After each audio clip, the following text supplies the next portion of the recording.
अगर आप भी चाहते हैं जसोधा रिकॉर्डिंग स्टूडियो का ऑडियो वीडियो सबसे पहले आप तक पहुंचे, तो लाल बटन दबाकर चैनल को सब्सक्राइब करें, साथ में बेल आइकन को दबाना। बोला बोला छठी मैया की।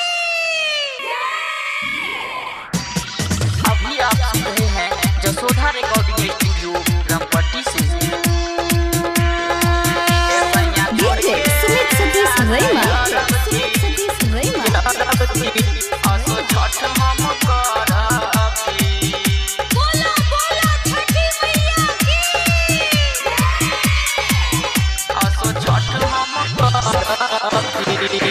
राजा छोड़ के आ जाय रब हो, असो छठ हम करब हो।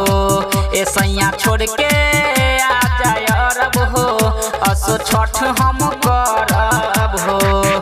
दिन आइल बा मन्नत मनाइल बा हो, दिन आइल बा मन्नत मनाइल बा, कवनो काम ना होई हरज हो।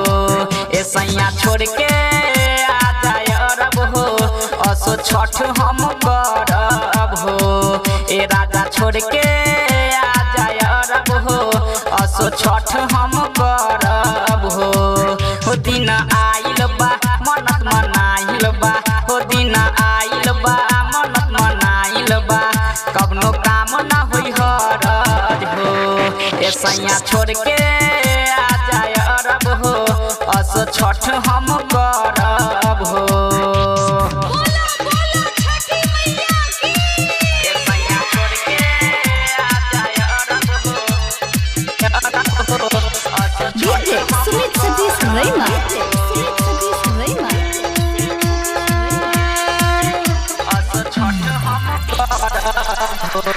बनके दिवैया होला भुलैया और महान हो,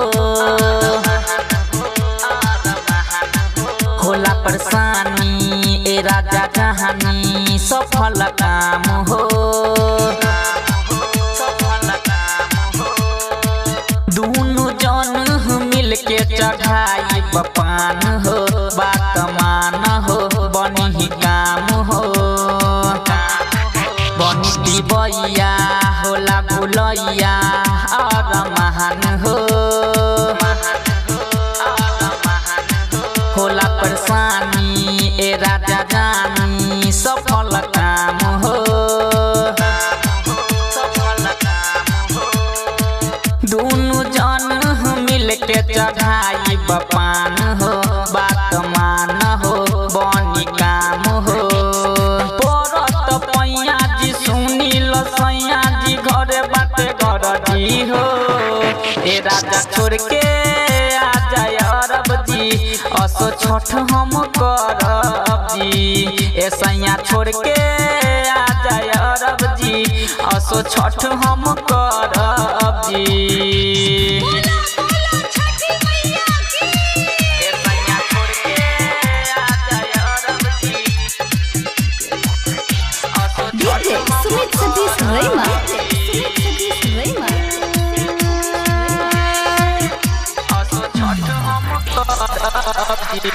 लेली है छूटी न दिल रूठी, ए पिया आजा हो, कटा के टिकट धली गाड़ी ए हमर राजा हो। छठी घाट तब आई खूबे है माजा हो, हमर राजा हो सुनल राजा हो। लेनी है छूटी न दिल रूठी, ए पिया आजा हो, कटा के टिकट धली गाड़ी ए हमर राजा हो। छठी घाटे तब आई खूबे है माजा हो, हमर राजा हो जल्दी आजा हो। अजय अकेला हसोती हिलाल संगे कैसे सहबदी हो। ए सैया छोड़ के आ जाय रब जी, असो छठ हम करब जी। ए राजा छोड़ के आ जाय रब जी, असो छठ हम करब जी।